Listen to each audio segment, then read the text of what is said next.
Good morning to everyone. Glad to see everybody in here and to hear all the fellowship that gets to go on here at the building on this.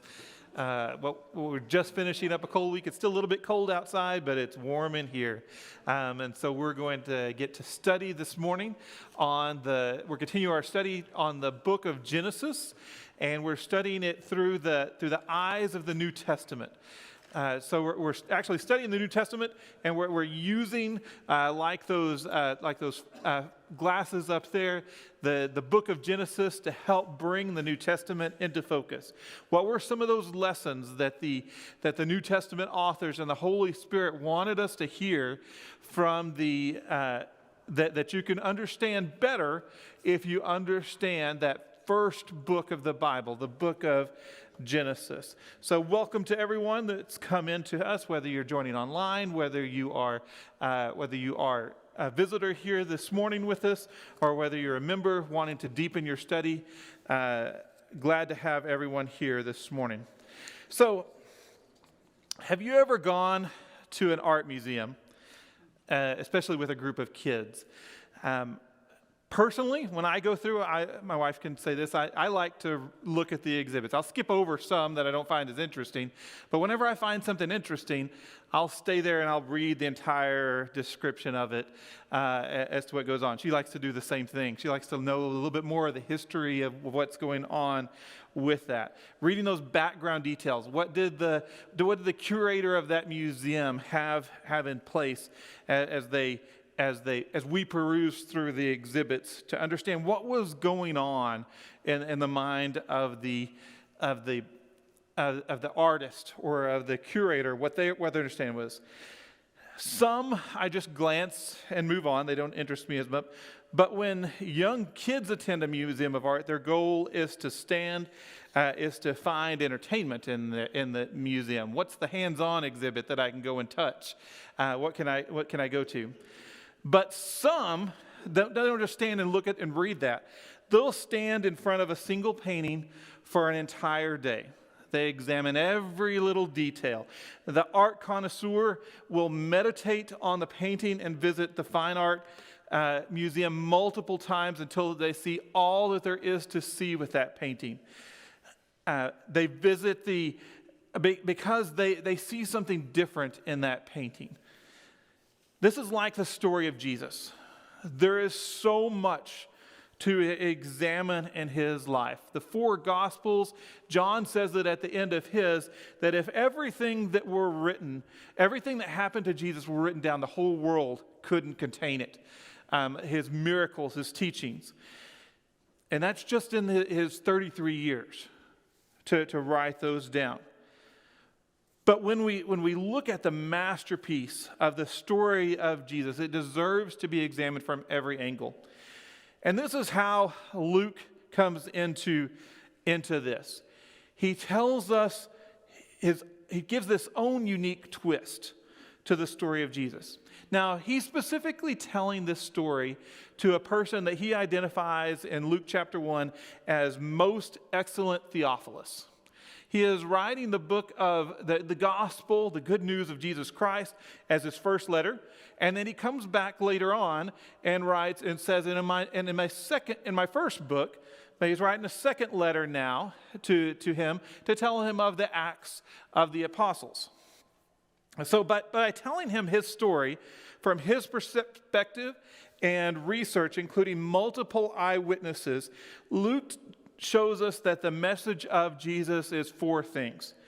Because he brings a different perspective than the other apostles did. Matthew brings in his perspective as the tax collector, somebody who pays attention to details, who's connecting it to the Jewish lineage. Mark is the action-packed. Luke, though, is bringing a little bit different perspective to this. He's bringing it to us as showing us that this message is reliable. His reliance on multiple eyewitnesses is evidenced in the narrative told through his letters to Theophilus. Mark is written mostly from a single person perspective, more than likely what Peter told to Mark later on. Matthew is written from his perspective and with a little bit of extra taken probably from Mark's account or Peter's account. But Luke brings in multiple eyewitnesses. You can tell that he's gone through and he's interviewed people like Mary, like Peter, because he comes through some of those same stories that Mark does. He comes through and he interviews multiple eyewitnesses to this because he wasn't an eyewitness himself. So he's taken the account of, here's all these different people that have told me this story, and they all line up, and here's how they line up as he writes his letters to Theophilus. He also verifies that was real history. He's intricate with his dates, his times, his locations, his specifics that allow historians to reconcile the accuracy of the information. It's not just I heard this from somebody. It's not a hearsay, as if you might hear in a court of law. It was, okay, here was this, and it happened at this time when this person was the governor, and these were the events surrounding this. And here's why you can go back and you can look and see the situation surrounding this and see that this was accurate with all the stuff surrounding it. So the story inside of it is more than likely accurate also. The other thing that he brings is a unique perspective. Luke was a doctor by profession, a man of science and a historian. Most believe that he was a Gentile Christian from Antioch.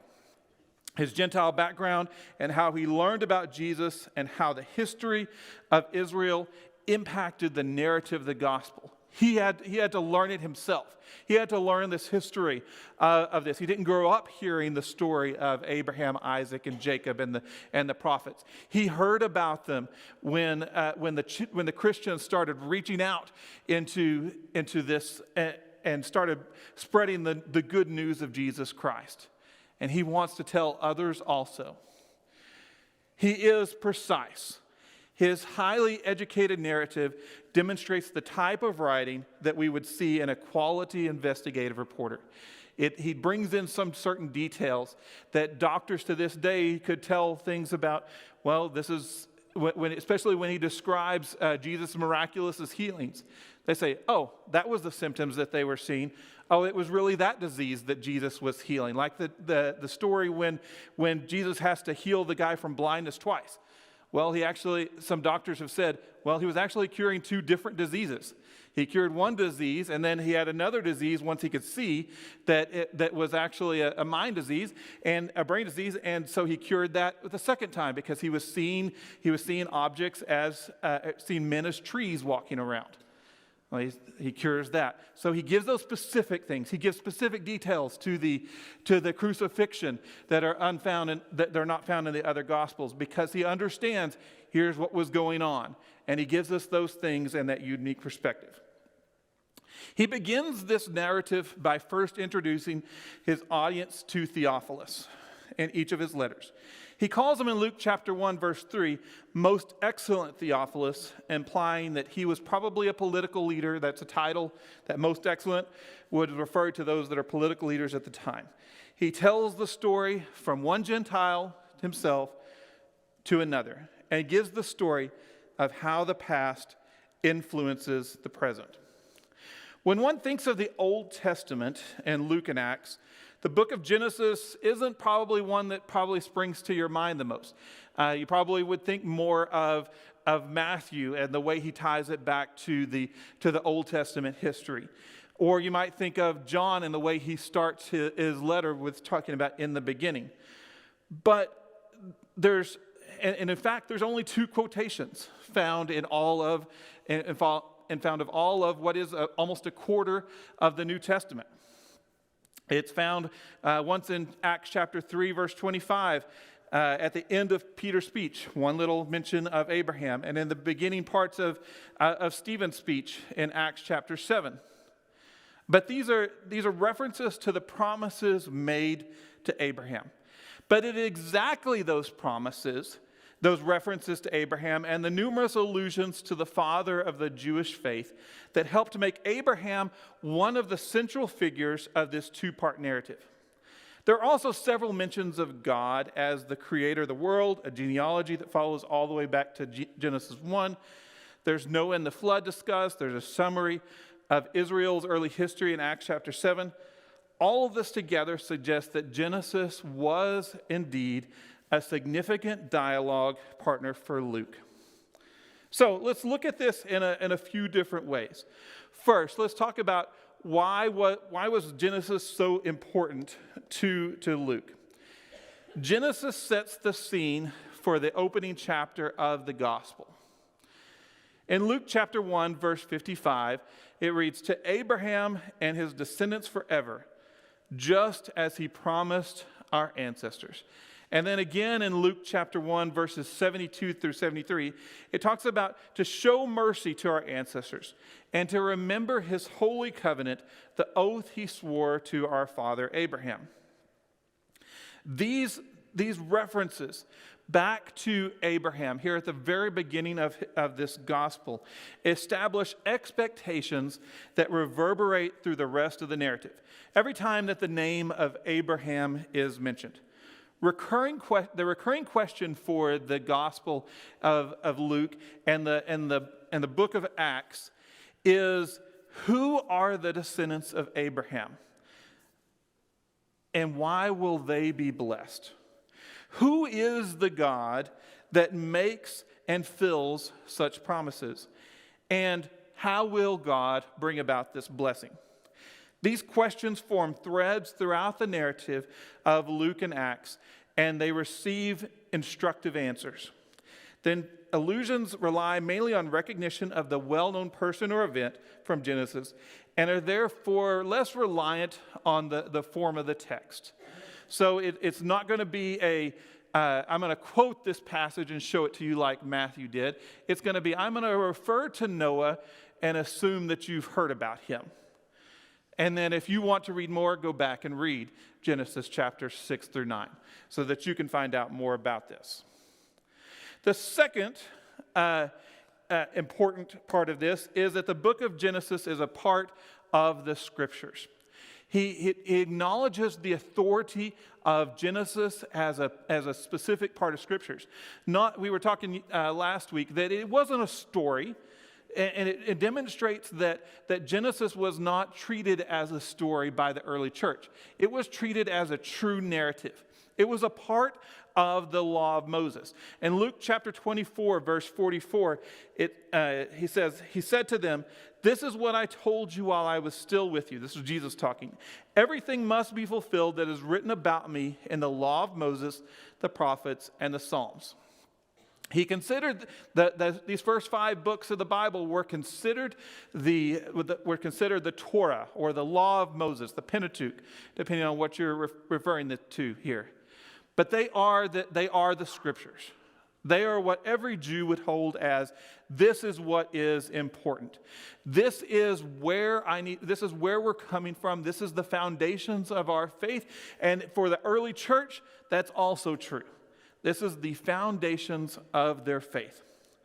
It considers characters such as Abraham, Lot, and Noah as historical figures and not as allegories to something else, as some scholars try and point them out to today.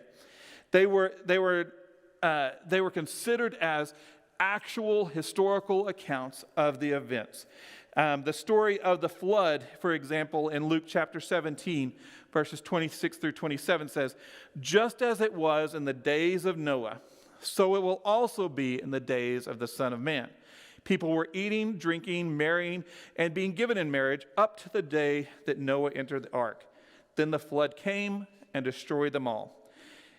It suggests that Luke's audience would hear this the same way as he referenced this, that this was, in fact, a historical account of what happened with the flood, and not to be treated as a children's story, but this was something that actually happened. Third, Luke and Acts should be taken as a unified narrative in 2 parts. It's a form somewhat to a Hellenistic or a Greek historiography. You heard of biographies. Historiography is just a story based on historical accounts. but it's with a heightened focus on the purposes and the actions of God. Luke chapter 1, verses 1 through 4 says that many have, as he starts off in Luke, he says, many have undertaken to draw up an account of the things that have been fulfilled among us, just as they were handed down to us by those who were from the first, were eyewitnesses and servants of the word. With this in mind, since I myself carefully investigated everything from the beginning, I too decided to write an orderly account for you, most excellent Theophilus, so that you may know the certainty of the things you have been taught. In other words, Theophilus has heard of this. But he wants to know more about it. And so he's commissioned Luke to tell more about this. And so Luke has gone out and done the work. He's talked to the eyewitness. He's talked to the early members of the church, people that were there at the time, and what has happened. And then in Acts chapter 1, verses 1 and 2, he says, in my former book, Theophilus, I wrote about all that Jesus began to do and to teach until the day he was taken up to heaven, after giving instructions through the Holy Spirit to the apostles he had chosen. And then in Acts chapter 13, verse 26, it talks about the audience for this. The audience for Luke and Acts should be taken as predominantly Gentile, in contrast to Matthew.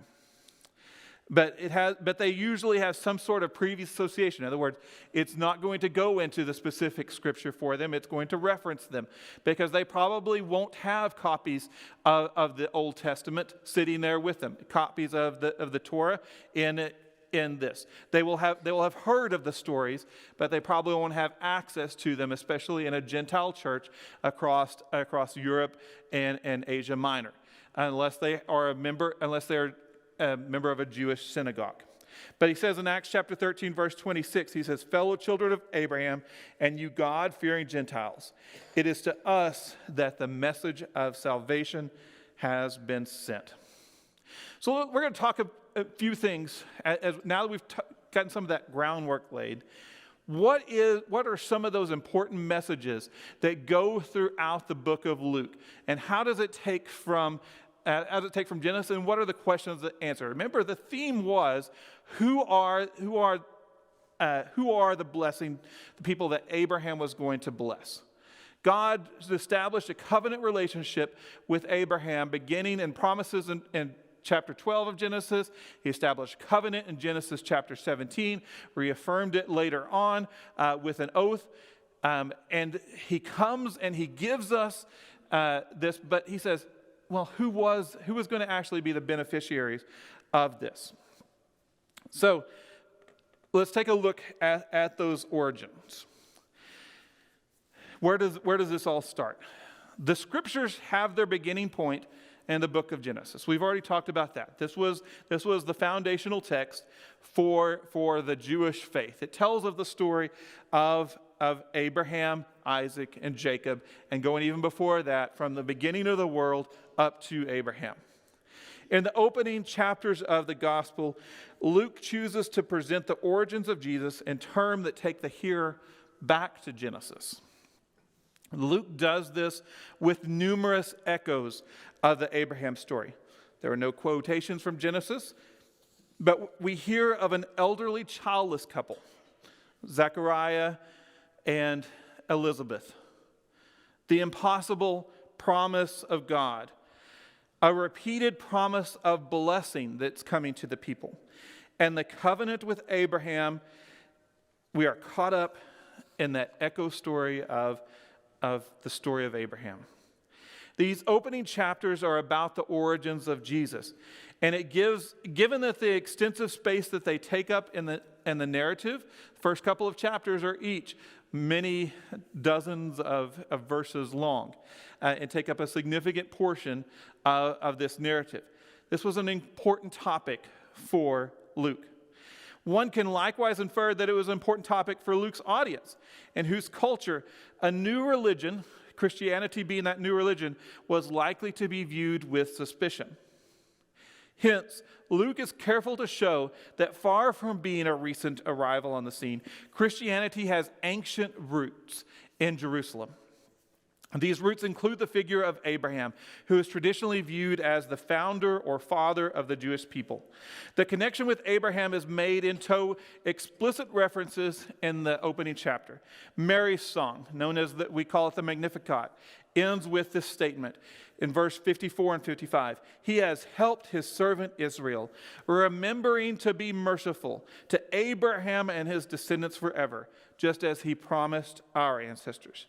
Zechariah's song later on in that chapter, beginning in verse 72, we also call this the Benedictus, contains a similar statement: to show mercy to our ancestors and to remember his holy covenant, the oath he swore to our father Abraham, to rescue us from the hand of our enemies and to enable us to serve him without fear.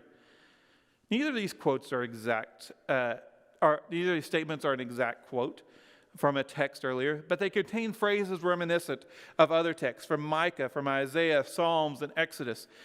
And later, Luke, though, quotes two key verses from Abraham narrative in Genesis 12 through 25. It seems likely that he is familiar with these chapters from Genesis. The two references to Abraham in Luke in Luke chapter 1, recall the covenant made with Abraham.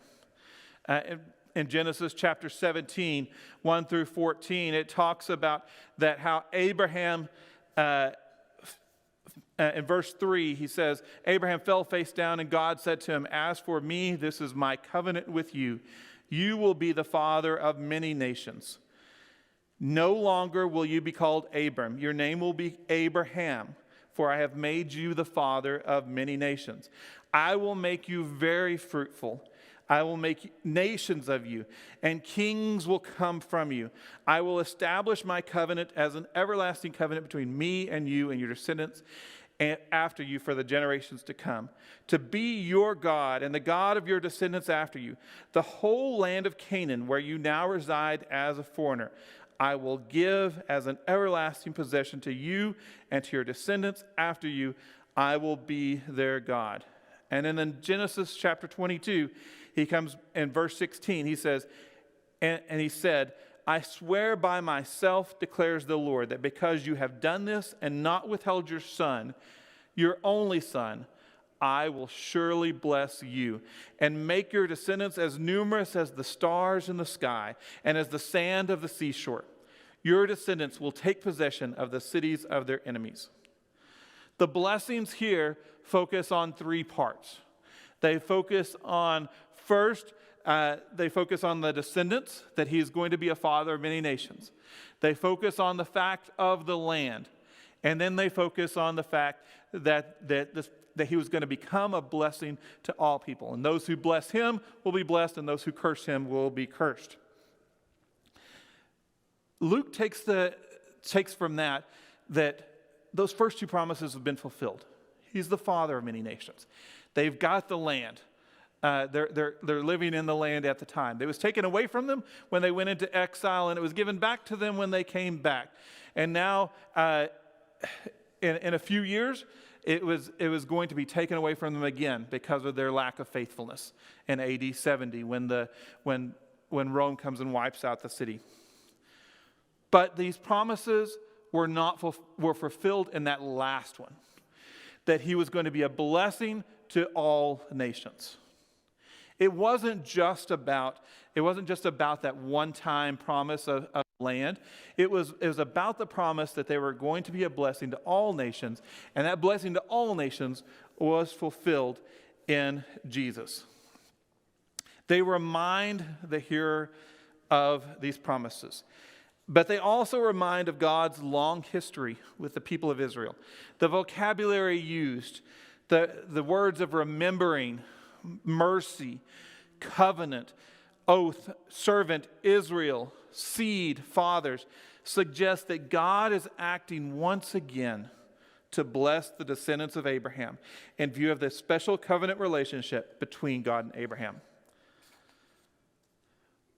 While the songs of Mary and Zechariah mention Abraham by name, the perceptive hearer has probably already heard numerous echoes of the Abraham story through the earlier parts of the narrative. Zechariah and Elizabeth are introduced as righteous and blameless. They're waiting for their son that they don't even know that they're going to have yet. They're advanced in years and having no children because Elizabeth is barren. Abraham is likewise considered righteous, Genesis 15:6, and is called to be blameless in 17:2. Both Abraham were advanced in years, just like Zechariah and Elizabeth. And when Abraham is told by the Lord that his wife will bear a son, he questions the promise because he is 100 years old and Sarah is 90. Yet Sarah conceives the son. Similarly, Zechariah was a doubter. He questions the angel that appeared before him in the temple, telling him that his wife will bear a son, since he and his wife were old, in Luke 1:18. Yet Elizabeth does conceive, and they bear a son, and they name him John. When Mary finds out that she will bear a son, who will be considered great, you may recall the original promise made to Abraham in Genesis 12:2. I will make you into a great nation. I will bless you. I will make your name great, and you will be a blessing. Mary also questions the announcement, to which the angel Gabriel replies that nothing will be impossible with God. This echoes the similar reply given to Abraham that nothing is too hard with God when he doubts that his elderly wife is to have a son. When Mary visits Elizabeth, the latter's response emphasizes blessing of Mary and the child that she bears, with 3 occurrences of the word blessing. He talks about that in Genesis chapter 12, that here in Luke, he says in verse 42, it says, in a loud voice she exclaimed, blessed are you among women, and blessed is the child you will bear. But why am I so favored that the mother of my Lord should come to me? As soon as the sound of your greeting reached my ears, the baby in my womb leaped for joy. Blessed is he who has believed that the Lord would fulfill his promises to her. This may echo the original promise to Abraham with its repeated emphasis on blessing. After the baptism of Jesus, Luke launches into the genealogy of Jesus, which is traced in reverse. And Matthew goes forward from Abraham to Joseph. But Luke goes backwards. He starts with Joseph, the son of, and goes all the way back to Adam, and then finally back to Adam, the son of God. This compressed genealogy in Luke chapter 3 shows the human origins of Jesus and his legal ancestry.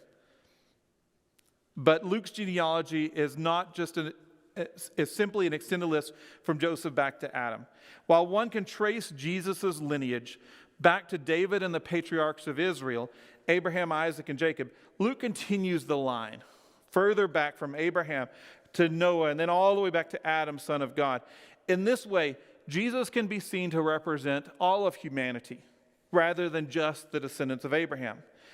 There's a subtle suggestion that the story of Jesus has universal implications for all humanity, not just for the descendants of Abraham, a theme that recurs in Acts.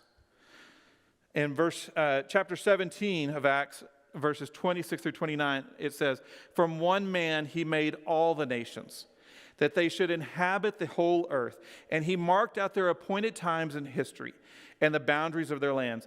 God did this so that they would seek him and perhaps reach out for him and find him, though he is not far from any of us. For in him we live and move and have our being. As some of your prophets have said, we are his offspring. Therefore, since we are God's offspring, we should not think that the divine being is like gold or silver or stone, an image made by human design and skill. From a human perspective, then, Jesus has strong Jewish roots and may lay claim to be the legitimate Davidic Messiah of Israel, a line of argument that will be taken up in various ways throughout the speeches of Acts. Yet this is not the whole story. Luke's careful wording in Luke chapter 3 shows that Jesus was thought to be Joseph's son, although the audience already knows this wasn't the case. Jesus is God's son, conceived by the power of the Holy Spirit. This publicly announced at his baptism earlier in Luke chapter 3 is confirmed by the final words of his genealogy. The genealogy is included as another piece of evidence exploring the origins of Jesus. At another level, the genealogy points all the way back to God as the creator of all humanity, who is at work even now through this person of Jesus. These opening chapters show the origins of major characters in the narrative as lying firmly within the history and the hopes of Israel. The God of Israel is actively at work through the births of John and Jesus and is acting to bless Abraham and all of his seed. Going further back, though, Jesus is descended from Adam, son of God, which suggests the unfolding narrative will have implications for the whole of humanity. These early chapters suggest continuity and coherence with the history of Israel and its fulfillment. In the reading, it's not clear whether Luke's account is simply another chapter of this long history or perhaps a fresh beginning, just as God made a fresh beginning with Abraham. So then, who is a descendant of Abraham? The opening chapter of the gospel confidently states that God is acting afresh to bring mercy to Abraham and his seed. After 400 years of silence from God, God is now working anew to bring this new blessing to the seed of Abraham. So who is going to be included in this? Was Theophilus included in this? Was Luke included in this blessing? Abraham's promised descendants did not come through his firstborn son. When we look back to Genesis chapter 21, Ishmael was his firstborn son. But it's through his second son that was the promise of Isaac. Similarly, the blessing continues through Isaac's second son of Jacob, rather than through his firstborn son of Esau. Later events in Israel's history raise the question of who is the true Israel. What happens when the kingdom divides after Solomon? What happens when the return of the exiles from Babylon and not all of them were able to come back? What happens when the Greeks and the Romans are ruling over the nation of Israel? Are they really in possession of their land when the Greeks and the Romans were in charge of their land? Similar and often bitter debates also happened in the early church. We see that when the Hellenistic Jews when their widows were not being treated the same as those who were of Jewish descent, of Abraham's descent.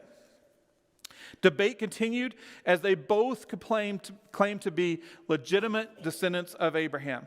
This was a significant question for Gentile Christians, of course, especially those who were not physical descendants of Abraham.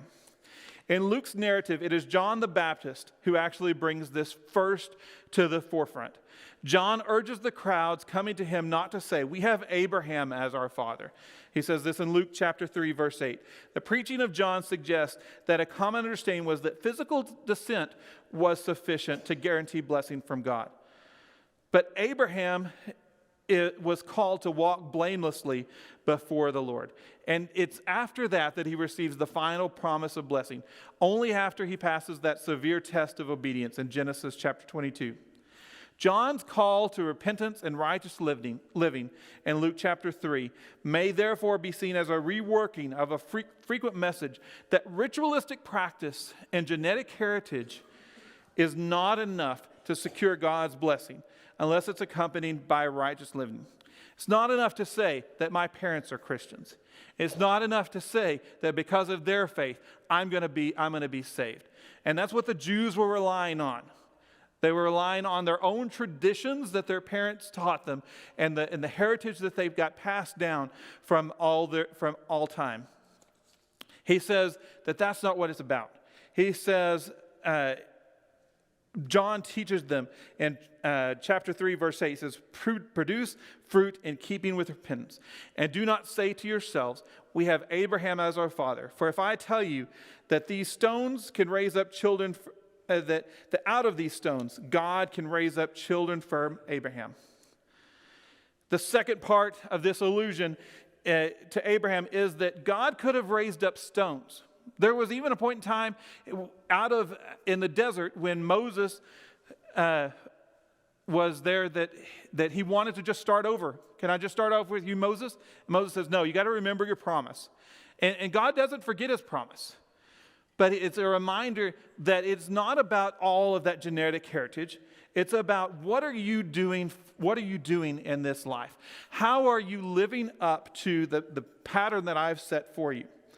Just as God created the first human being from the dust of the earth, so his creative power can bring life and even cries of praise from lifeless stones. In Luke chapter 19, verse 40, it talks about that the rocks will cry out if they remain silent. As God quarried Israel out of a single rock, Abraham, so God can create new descendants from desert stones. Luke's mainly Gentile audience may well also hear that they are among those stones, so that lack of physical descent from Abraham is no longer a barrier to being blessed, which most of us in here are going to be in that boat. We're blessed because God quarried that single stone out and was able to bless through the seed of Abraham, of Jesus Christ. Now, are we automatically blessed because we believe? No, he says that you also have to be a part of this, and you have to believe. You have to continue in that life. The sermon today is on milk versus meat. If you haven't heard it yet, I'm not going to give away too much of Chris's thunder, but it's about taking care of the actions that you do. It's not just about hearing and learning. It's also about doing and taking care of that special covenant that God has in our lives. Judgment is a part of the Christian's life. We need to know that we have to believe that it's not going to be a once saved, always saved. It's not going to be because of my heritage I'm saved. It is counterpoint to salvation in this narrative. John and Jesus have come to announce the good news of salvation to Israel. But if the people refuse to listen or to change their ways, then they are going to face God's judgment. Luke draws on two well-known examples from Genesis to exemplify this theme. The first reference comes to Sodom, where it occurs in relation to the mission of the 72 disciples in Luke chapter 10, verses 1 through 16. In his instructions to the disciples, Jesus emphasizes that any town that refuses to welcome him will face worse punishment than Sodom on the day of God's judgment. Echoes of the Sodom story from Genesis 19 include the sending ahead of messengers, the disregard for hospitality, and God's impending judgment. In Luke's text, the sting is that this places God's punishment is going to be worse on the Galilean towns where Jesus' message has been preached but otherwise rejected. This judgment still lies off in the future, but its seriousness is highlighted by the use of this classic example of judgment from Genesis. In the second episode, Jesus speaks of the coming of the Son of Man and illustrates his unexpected arrival by comparison to both the flood and the destruction of Sodom. In Luke chapter 17, verses 20 through 37, Luke provides sufficient overlap of these events from Genesis to their minds. Noah, he entered the ark, and the flood happened. Lot and Sodom, he rained down fire and sulfur from heaven. The point of these illustrations seems to be that the coming of the Son of Man is going to be unexpected. We don't know when it is going to come. It's going to be inescapable. Nobody is going to be able to escape judgment. And it's going to be catastrophic to those who are unprepared. Disciples are even further warned that they must not turn back, lest they too perish like Lot's wife. But rather than focusing on the wickedness or of the people or God's rescue of a righteous remnant, Luke instead emphasizes the plight of the majority. They are portrayed as unaware of God's purposes and therefore unprepared for the impending judgment they face. This is a similar message that Matthew taught, and we talked about this last week. The judgment is coming, but that's not the only part of God that we see, because he isn't hell-bent on taking you to the point of judgment. What he wants is to bless. It's a blessing of all the families of earth. And that's the primary message that we get.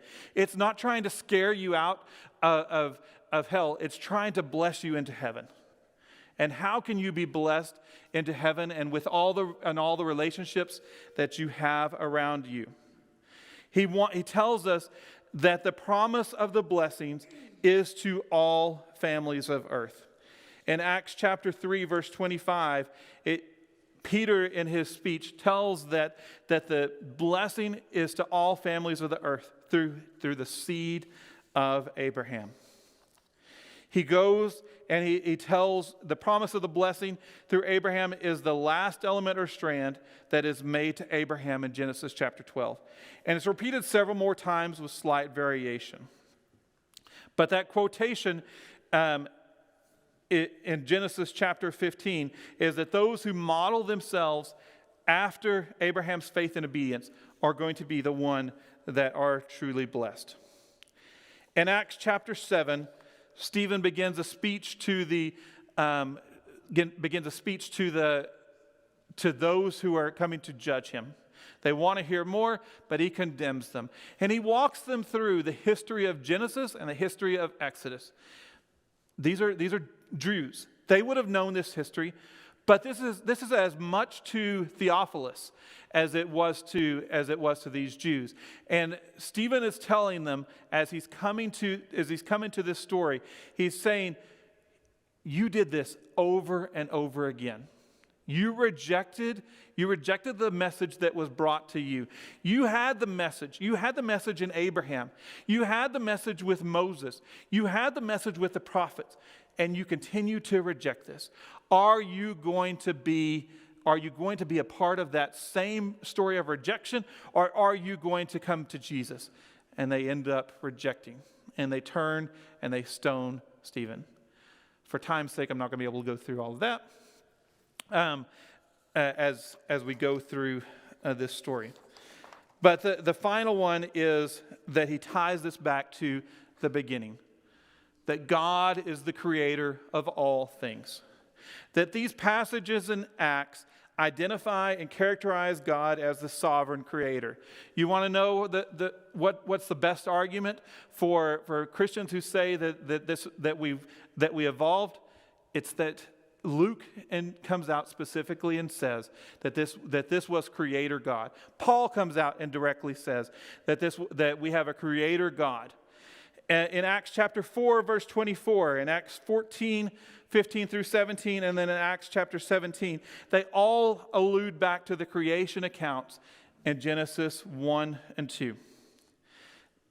In 4:24, he says, when they heard this, they raised their voices together in prayer to God. Sovereign Lord, you made the heavens and the earth and everything in them. When Paul speaks to a pagan crowd in Lystra in Acts chapter 14 and verses 15 through 17, he makes a reference to in the past that he let all nations go their way, yet he himself was not left without testimony. Because God, in verse 14, God who made the heavens and the earth and the sea and everything in them. In chapter 17, verse 24, he says, the God who made the world and everything in it is the Lord of heaven and earth and does not live in temples made by human hands. The creator of the whole world, the same one who wants to bless you, will judge every person through Jesus Christ. But you have the opportunity for the blessing. It provides a significant echo chamber from the book of Genesis. It tells of how the story is. God created the universe from the beginning, and you can tell that story from the book of Genesis. That he started off with this one seed of Abraham, but that seed of Abraham is now a blessing, not just for the people of the Jews, but for everyone in the whole world that will accept Jesus and make him their Lord and Master. These settings help to tie Jesus and the emerging Christian community back to God's past dealings with Israel. He helps them realize that they are being fulfilled in unexpected ways. Sometimes you don't see God's work until you look back at the past. And Luke is telling us of that of how this can be seen in the light of Christians. Luke also uses Genesis to characterize the nature of God. God is the faithful, covenant-making God of Israel who remembers and acts upon his promises to Abraham. Next week, we're going to take a look at the writings of John. We're going to take a look at the Gospel of John as well as his 3 letters. And how does he tie the book of Genesis back into that as we continue our study through this? Thank you for your attention and hope you have a blessed day.